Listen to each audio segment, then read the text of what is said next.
Hi, my great people. Thank you so much for supporting us in 2022. I want to take this opportunity to thank you so much for the likes, for the views, and for everything, literally, my people. You know what? Without you, we would never have been where we are today. So we don't take you for granted. So, my people, the only way to support us is that if you've not subscribed, click the subscribe button below. And then please, my people, don't just watch the content and walk away. Click the thumbs up button. You see, the only thing that you can do for us here to support our channel to continue to give us content is to click the like button. You see, my people, when you click the like button, you give YouTube an opportunity to promote our content so that it can reach as many people as possible. So, my people, now let's talk about politics in Nigeria. My people, before I start talking about the politics of Nigeria, if you've not watched our previous videos, please make sure to just pay a visit to those videos and watch them. So now, my people, today I want to talk about retiring Atiku. Before I can even talk about retiring Atiku, my people, I just want to say, first and foremost, it is very important to give you a basis of my understanding and what has been happening around other countries in Africa and also in Nigeria inclusive. So, my people, see, today we just woke up and there's this video that has been trending and it's about Salva Kiir. He has a medical condition. He was attending a presidential event and then all of a sudden urine just came out. You know, my people, he himself was also shocked. I know a lot of people have blamed the cameraman, and I can say that probably, you know, it was a live event, and probably the cameraman is not something that he expected, so he couldn't like turn it away. So there is no even an opportunity to blame somebody. You know, it's not easy to notice something like that because most of the time, when people are attending events, we are not focusing down there. We are looking up here where we can see their head, their faces, and all that. So, my people, please, let us not blame this man. It just happened. Sometimes you can't control nature. I feel sorry for the president, and I know he's going to recover well. So now, my people, one thing I would like to say is that this president is over 70 years old. Let me say that. So he's an aged man. And also this kind of condition is found within old people. It's mostly found among the aged. Now, my people, you remember the issue of Gabon. The president of Gabon once had stroke and we saw him traveling to UK to attend a meeting. So for me personally, I was asking myself at that particular time why he didn't send his deputy president to attend on his behalf.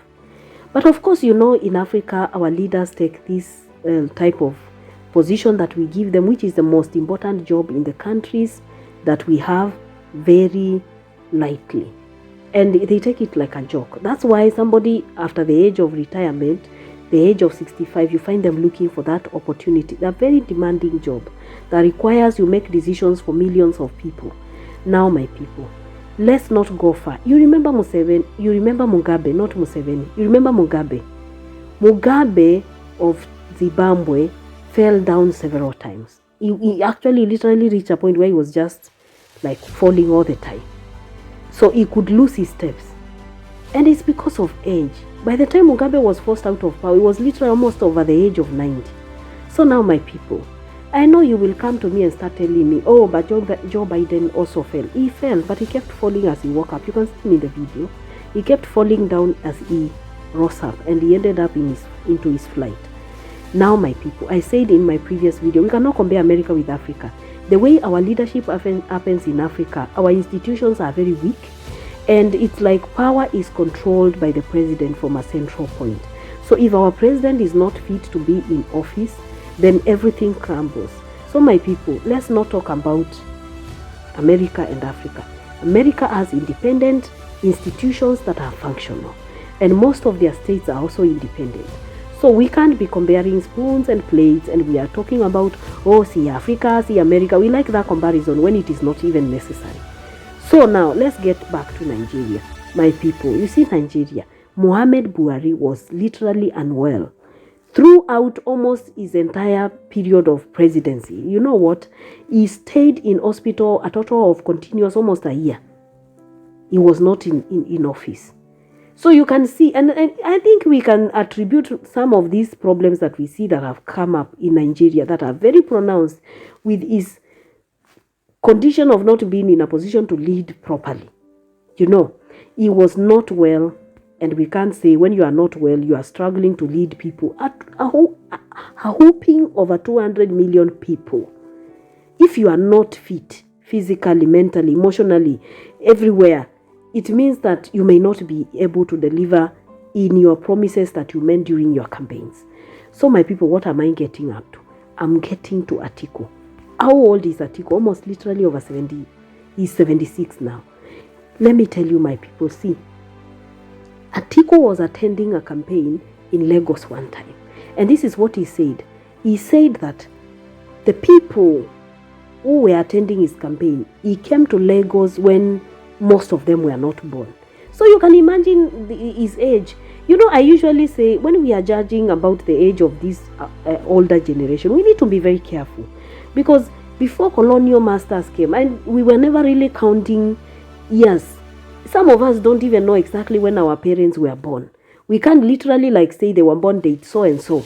We just see they were born 1960, 1950, 1930, 19... You know, literally there was no recording of time. So let's be keen, because some of these people are much older than they suggest they are. They were just given a document. And some of them could have lied they were much younger when they were literally older. So, let's know that as we are voting for these people that are already over the age of 65, we are literally looking for an opportunity to be led poorly. And Nigerians cannot get it wrong this time around. And I'm sure they know that. And that's why I'm just adding my voice on top of the voices that I have listened to all the time. Because I'm hoping at least they won't come out and blame somebody that they didn't do the right thing. They need to do the right thing when it comes to February of 2023. Choose somebody that is not tribal. Atiku himself is very tribal. And you remember in one of his campaigns, he was telling people from the north that the only person that can lead well is someone from the north. They don't need the Igbo and Yoruba. So why was he really talking about tribalism that has dug a very deep hole for everyone in Africa, in our different countries, and it is a hole that we don't know exactly when we are going to come out of from.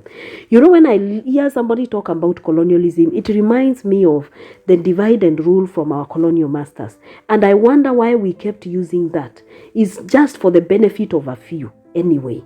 Because I think for us, when we were colonized, some of the things that were left in our continent, we just didn't let them go. For some reason, we did not want to let them go. And it is because there is a generation that kept benefiting from that. They kept copying what the colonial masters was doing and applying it on their people. So anybody that talks about tribalism is someone that should be kept at a distance, because that ideology only belongs to the older generation and they were using it for their own benefit. Now, passing it to the newer generation, the youth and women of today, is not productive. So someone like Atiku is somebody that should have even retired yesterday.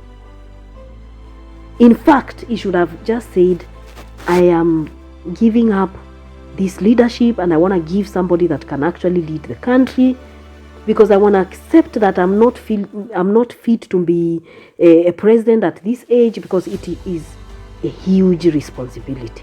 Imagine a country like Nigeria that has a lot of problems of unemployment, insecurity. You are giving it to a great-grandfather. What are you doing as a country? So I know Nigerians will shine their eyes come 2023, because I know this message will get across. You know, let me tell you one thing. It's not for somebody else. Let's do things for ourselves and let us love ourselves more. If you were giving a job and you want a company, would you give a job to somebody who is much younger, or would you prefer the older generation? And even if you gave the very old generation, somebody over the age of 76, if it was your company, would you be expecting much from that person?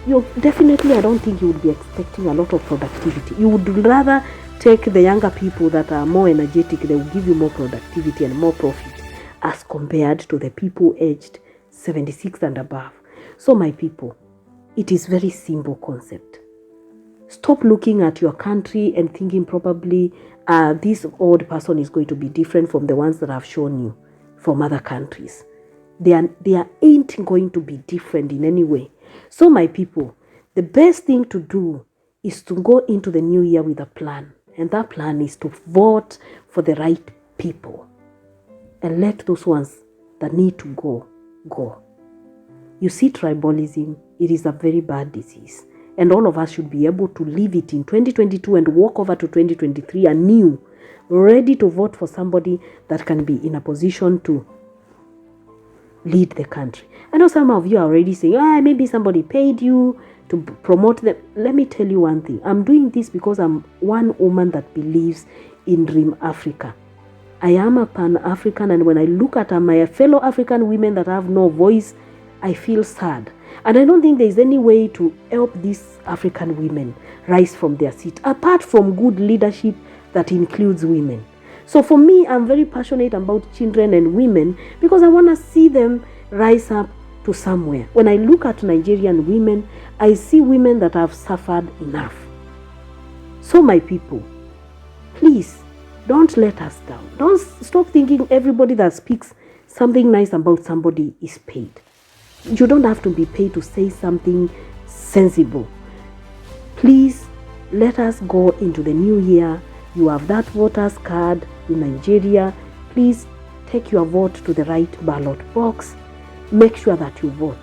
If you are given money, I said eat the money, but don't sell your vote.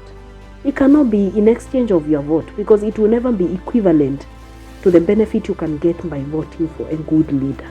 Remember, when those leaders get into power, they forget you exist because they actually bought that vote. So they don't feel anything.